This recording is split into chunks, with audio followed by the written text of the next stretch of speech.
Hello, this is red flags and other dating hazards and how to avoid them by setting healthy boundaries. This is a presentation I recently did at a virtual girls' night in for a singles Facebook page. Okay, let's get started with some red flags. We are going to start out with general red flags, obvious red flags, things that we all recognize very commonly as red flags. And some maybe we don't, but we're just going to generalize those. Of course, we don't put up with lying, cheating, disrespectful behavior. We're going to learn about all these in our boundaries section that we talk about a little bit later. Laziness, no compatibility. A lot of times we don't think of this as a red flag, but a lot of times we hang in there a little bit longer than we should and get a little more attached than we should. With someone that we just really aren't compatible with somebody, it's just not going to work. Sometimes it's just easier to keep them around than to not, but it is a red flag. No job or plan for the future. I'm going to say this, like all of them, you marry who you date. And, of course, we're not going to put up with lying and cheating and disrespectful behavior when we're married, and a marriage certificate doesn't make things better. But no job or plan for the future. This is an important one because I know a lot of people who married their spouse that didn't have a job and they struggled their entire marriage to get them to have a job and to be a normal functioning working person. So this is a red flag. And you find yourself always complaining. So you start complaining about your significant other and it makes you feel a little better to complain and kind of like offload it. But if you really sit down and write these things down that you're always complaining about, you're going to see that they are red flags, that they probably fit into some of these categories above. And so if you find yourself that you're constantly complaining, listen to yourself and regard that as a red flag. Okay, identifying a scammer. Now, most scammers can get information from you about your finances without you even realizing they're doing it. They will find out if you have any money, maybe a good job, any assets, or even money on your credit card. And of course, widows. People naturally assume that widows or widowers get life insurance. So we're going to go through these really quick. Hopefully you know most of them, but if not, hopefully you will learn something. They will want to rush into a relationship very quickly. A lot of them are posed as military or sometimes celebrities, and they will just want to hurry this relationship along. If they don't want to do that, they will say, I love you too soon, even before you meet in person.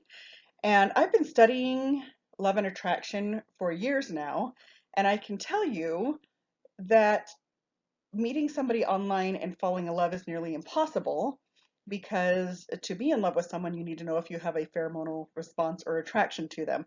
So it is not likely that you are in love with somebody before you even meet in person. You can feel emotionally attached to them, but the chances are low that you are really in love. So keep that in mind. They will ask you to keep the relationship a secret, especially if you have adult children or they know that you're very close to your family, because if this is the beginning of a relationship, so you think it's very exciting and your rose-colored glasses are on, but your family doesn't have rose-colored glasses on. So they will ask you to keep the relationship a secret. They will ask you for money, sometimes not in an obvious way. They might hint around about financial trouble. They could ask you actually give you money and ask you to deposit in another account, which is actually money laundering and illegal, but that gives you a false sense that they would have money. If they asked you for a loan, you would think that they could pay you back. And other situations I've heard about have been people from a foreign country connecting online and they need money to come over and visit you. So I just say no for the money thing with anybody. I'd rather pay for dinner than somebody, asking me to loan them money or anything like that. So keep that in mind. We'll give you lots of personal information about themselves and hope that you will spill. a bunch of personal information about yourself. They will make it a really, really safe place. I had one guy tell me all about where he grew up and his family history and things, and started asking me questions about where I grew up in my hometown and things like that. And I spilled my security questions. I spilled the street where I grew up on and my mother's maiden name. He also kind of challenged me a little bit. He told me what his password was. He told me he always used his son's name, and then challenged me and said, women always have really stupid passwords that are easy to crack. So he said, do you use your kids' names? And kind of challenged me, like I probably had a stupid one and I should tell him. And so I told him I did use my kids' names, but I didn't tell him how I used my kids' names. Anyways, after I figured him out, I changed all my passwords and told him to take a hike. But I was very easily caught up in what he was doing. Will be charming and give you abnormal amounts of compliments. Now, you know yourself, and you keep this in mind. You know where your weaknesses are, you know where your strengths are, and they will try to make your weaknesses sound like strengths. They will give you compliments maybe that aren't even true, to manipulate you. So know yourself and know when you are being complimented and maybe it's, out of context. And they are usually too good to be true. So I got this from one of my girlfriends. She married a man who took her for a lot of money, and she told me she remembered telling her mom, I can't figure out anything wrong with him at all. So we all have our good stuff and we all have our bad stuff. And part of a good relationship is taking the good with the bad. And if somebody doesn't have anything bad, I'm going to guarantee they're not being honest and they are most likely a scammer. If you can't find anything wrong with a person, wait around until you can, then decide if you can deal with it. I said that based on this lady's behavior. Once again, you do take the good with the bad. Alrighty, serious red flags. Now I'm going to talk to you about negotiable and non-negotiable red flags. These are non-negotiable. These are narcissistic tendencies, sociopathic. These are just things that you want to avoid altogether. Someone who tries to control you. So this is my pet peeve in dating, is when someone tells me I don't want something or I do want something. It's like, pretty sure I know what I want and I know what I don't want. So you don't want anybody to try to control you. I know we're nice and we're eager to please people, especially if there's a strong attraction, but that's not a reason to give in on things, even if it's something stupid like ice cream. You don't want that. You know what? Maybe I do. So someone who tries to control you. Someone who will seclude you from family and friends. Once again, we have the rose-colored glasses on, and your family and friends do not. So if they're being controlling or abusive, they will seclude you from your family and friends and might even tell you they just want you all to themselves. So you never want to be secluded from your family and friends. In fact, you would want a relationship where a good relationship with your family and friends is promoted. Will be super charming one minute and mean the next. Nobody ever needs to be mean. Just keep that in mind, especially if they're super charming in public and mean in private. This is a huge red flag. Will turn things around so it appears to be your fault. Very narcissistic. If it's not your fault, it's not your fault. Will try to knock you down a few notches if you are succeeding. Have you ever met people who aren't happy for your successes? This is a red flag with anyone.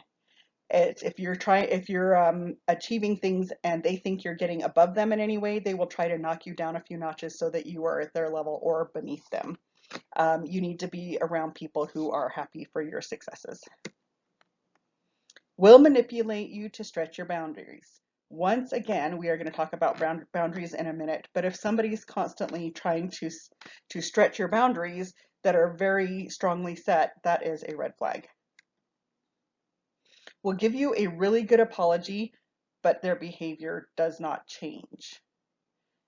Their apology needs to match their behavior, kind of like an action speak louder than words kind of thing.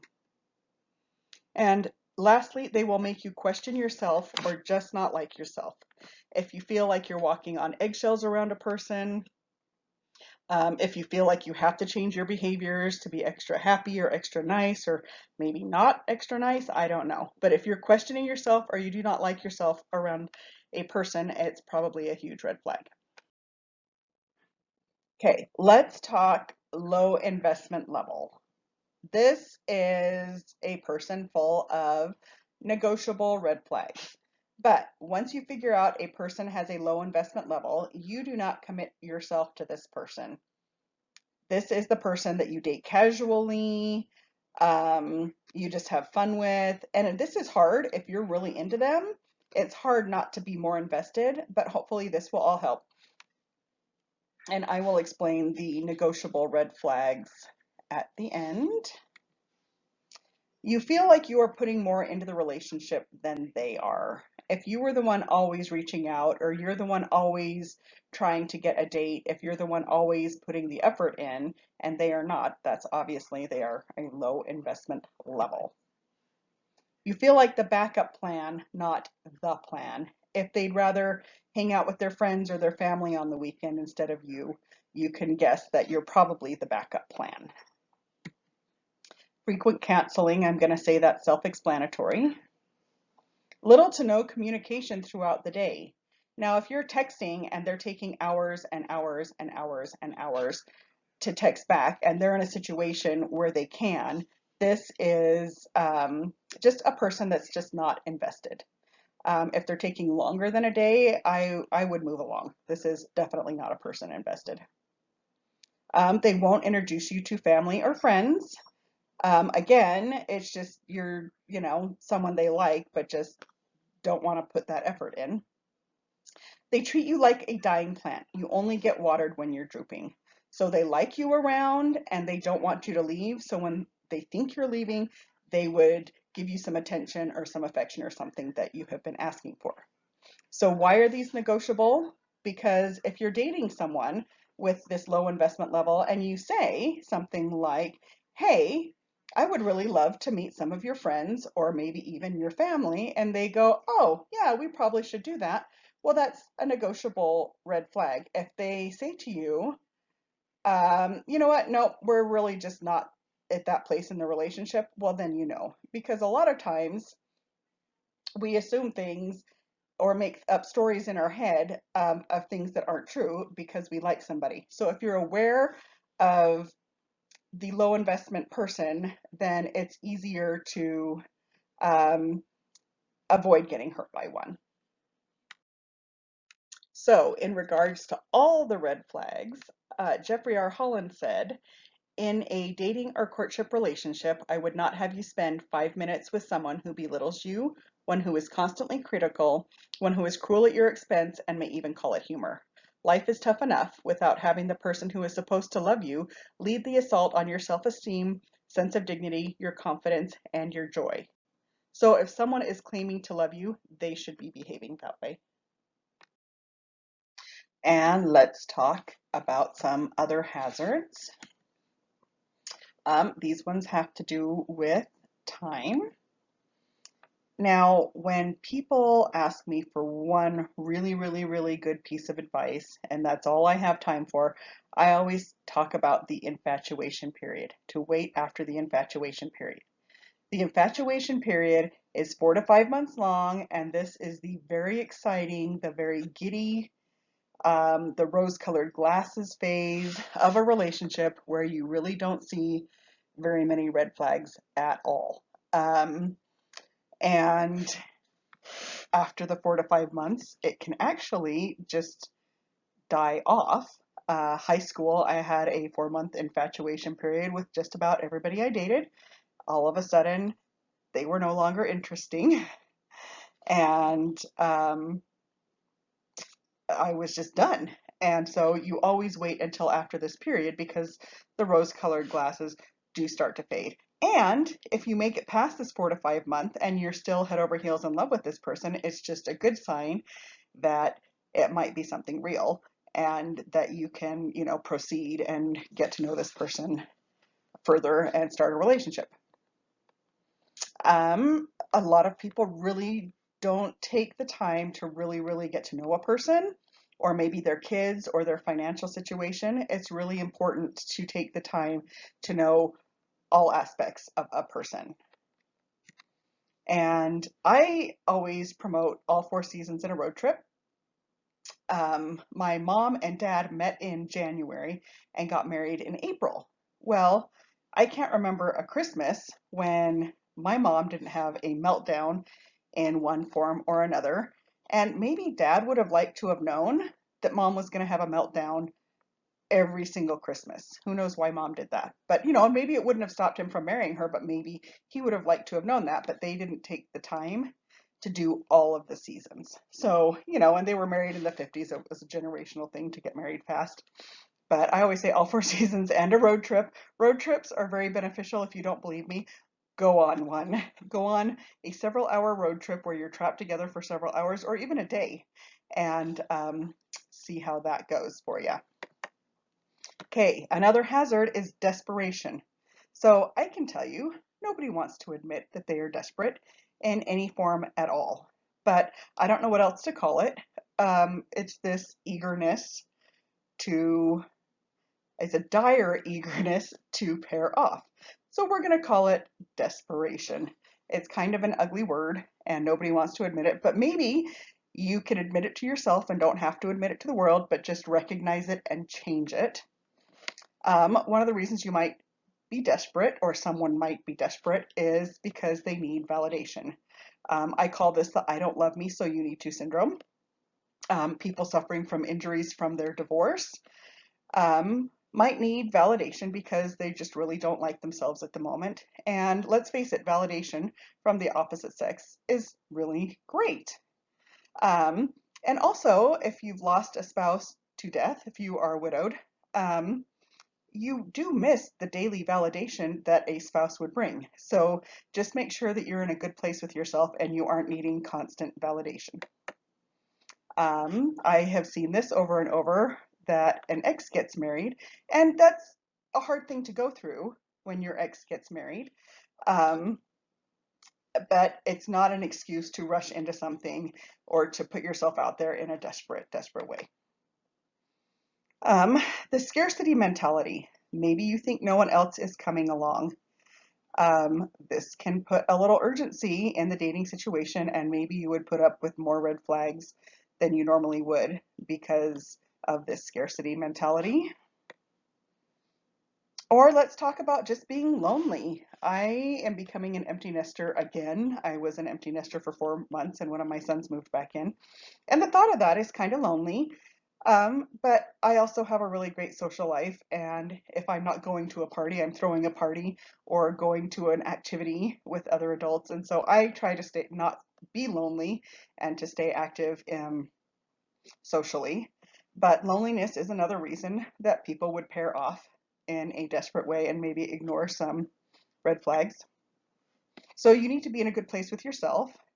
I say be living a life that you love, with good interests and hobbies, and, be living a life that someone would want to jump into with you.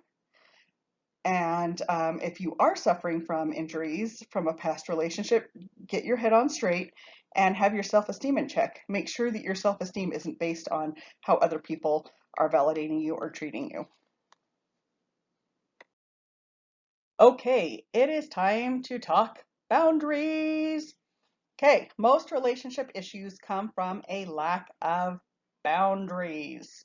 If you look at the relationship with your mother, your siblings, your children, a lot of the problems are boundary related issues. And I'm going to kind of explain. First of all, what are boundaries? These are rules we set for ourselves based on our own values, needs, and tolerance. Sometimes our tolerance requires we set boundaries. Boundaries are how we accept or reject bad behavior. So I'm just going to tell you a story, non-dating related, but hopefully it gets the point across with any bad behavior. I have a cousin named Marcia, and back when my husband was alive, we lived down the street from them, so we were all kind of close. Well, we went to see her where she worked at a toy store around Christmas time, and my husband greeted her with, "It's always Marcia, Marcia, Marcia," like Jan on the Brady Bunch. And she just very cutely replied, "I don't respond to that." And we just went on with our shopping. It was no big deal. Well, the next time we saw her, my husband says it again. "It's always Marcia, Marcia, Marcia." And she literally did not respond. She acknowledged the kids, she talked to me, but she did not respond to his behavior. I'm going to say this is a tolerance rule that she had. She's probably heard that since she was tiny and is tired of it. But this was her um, and her boundaries. This was her keeping my husband in her boundaries. So hopefully, with all the red flags and the bad behaviors we've talked about, you can see how we would um, exercise our boundaries and not accept bad behavior. You can come up with your own phrase. I really liked hers. I don't respond to that, um, to keep our boundaries in check. So this is where the red flags come in and boundaries. I don't accept that kind of behavior. And see if that behavior keeps going or if it stops. Um, it's just a good way to keep people in check. Okay, boundaries in dating, of course, we don't accept bad behavior, but it could be anything. Just some example, how many people you'll date at a time, maybe your curfew, maybe the time the affection starts. You know, I really don't want to start kissing on anybody till the fifth or sixth date because it's hard to tell if it's hormones or real feelings. Um, when a person can meet your kids, and of course, you know, how far you will take the affection, you know, before marriage. It's different for everybody. Sticking to healthy boundaries shows good self-esteem because you really do have to teach people how to treat you. Um, and if you put up with bad behavior, that teaches them that you will put up with bad behavior, obviously. Interestingly enough, people with rock solid self-esteem and a lot of self-confidence, most scammers and narcissists don't even approach them. They are not an easy target.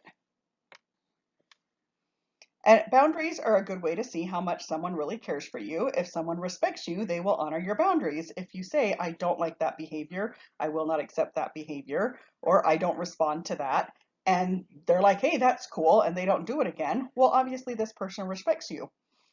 When I had a house full of teenagers, their curfew was midnight, so I made my dating curfew midnight. And it was interesting to see just such a simple little thing, you know, how many guys had me home by 11:55 and how many guys were always trying to push it. Let's just go to a late movie. And um, you know, it was just really interesting to see just such a small thing, you know, who was willing to push the boundaries and who was, you know, really respectful. Okay, boundaries are only boundaries if you stick to them. Otherwise, they're only words. If you're going to bend, if you've set boundaries, first of all, and you're going to bend on some of them, then that other person is going to think you're going to bend on all of them.